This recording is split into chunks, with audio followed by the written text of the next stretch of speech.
दोस्तों, आज हाथ में स्मार्टफोन है, बैंक में पैसा है, घर में सुख सुविधाएं हैं, फिर भी रात को नींद क्यों नहीं आती? ये मन हर समय क्यों भाग रहा है?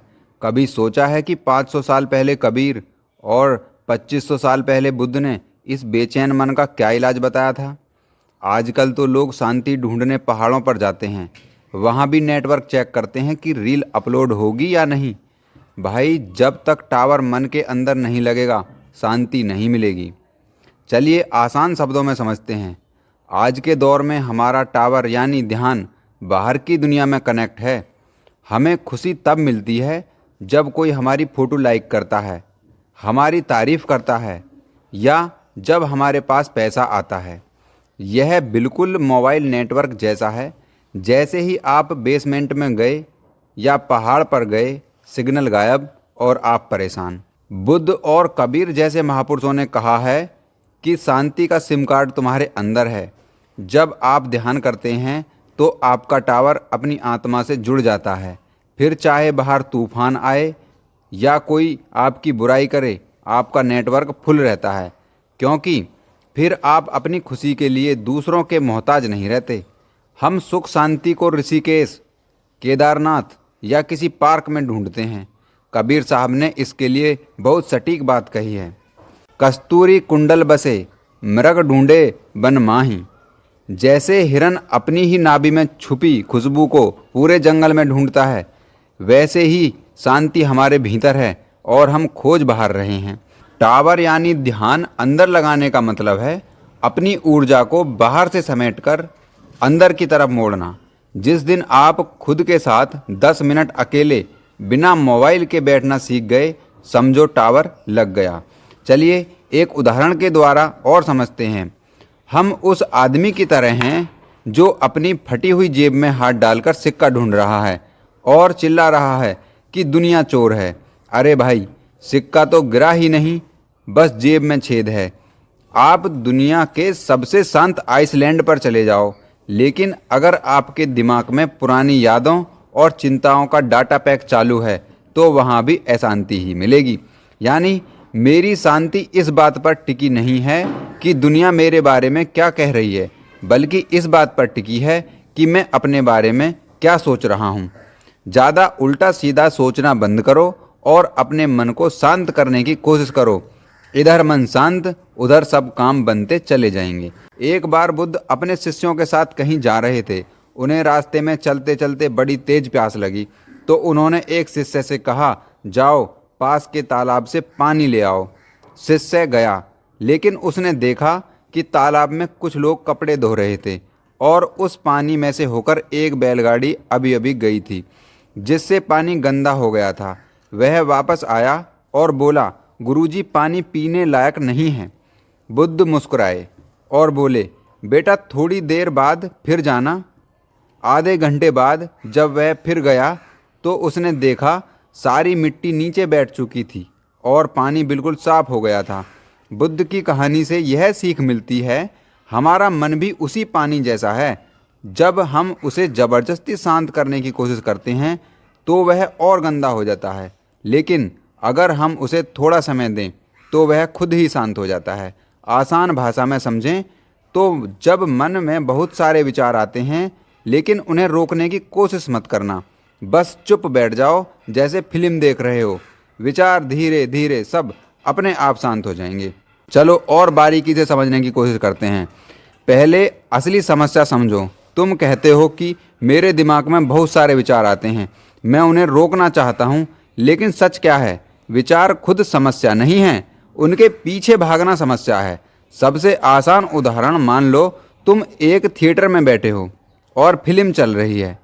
तुम स्क्रीन पर चढ़ जाओ और बोलो, यह सीन हटाओ, यह अच्छा नहीं है। क्या होगा? फिल्म और गड़बड़ लगेगी, तुम खुद परेशान हो जाओगे। इसलिए यह बिल्कुल नहीं करना है। लेकिन फिर करना क्या है? तुम सीट पर बैठो और सिर्फ फिल्म को देखते रहो। क्या होगा? सीन अपने आप बदलते रहेंगे, तुम शांत रहोगे। यही मन के साथ करना है। विचार आते रहेंगे जैसे फिल्म के सीन आ रहे थे, तुम केवल उन्हें देखते रहो। दूसरा उदाहरण, मानो कोई नदी बह रही है तुम अगर उसमें कूदकर पानी को रोकने लगोगे तो क्या होगा? पानी और उछलने लगेगा, तुम बह जाओगे। लेकिन अगर किनारे पर बैठ जाओ तो क्या होगा? पानी अपने आप बहता रहेगा और तुम सुरक्षित रहोगे। विचार भी नदी के पानी की तरह ही हैं, जो बहते रहते हैं। तुम किनारे पर बैठो और इनका आनंद लो। तीसरा उदाहरण, मन की ट्रिक। अगर मैं तुमसे कहूँ अभी 10 सेकंड तक बंदर मत सोचो तो क्या होगा? तुरंत बंदर ही बंदर दिमाग में घुसेगा। क्यों? क्योंकि मन को मत समझ में नहीं आता। अब असली राज क्या है समझो। जब तुम अपने विचारों को रोकते हो तो तुम उसे एनर्जी देते हो। जब तुम सिर्फ उसे देखते हो तो तुम उसे एनर्जी नहीं देते। जिस चीज़ को एनर्जी नहीं मिलती वह धीरे धीरे ख़त्म हो जाती है। प्रैक्टिस करने का तरीका, कहीं शांति से बैठो 25 मिनट के लिए। कोई बड़ा योगी बनने की ज़रूरत नहीं है। आंख बंद करो या खुली रखो, जो आपको उचित लगे। विचार आएंगे, ज़रूर आएंगे, जैसे काम की चिंता, पैसे की सोच, किसी की बात। बस यह बोलो मन में, सब ठीक है। सोच आ रही है, उसे रोको मत, उसे पकड़ो मत। बस ऐसे देखो जैसे कोई गुजर रहा है। 1-2 मिनट बाद क्या होगा?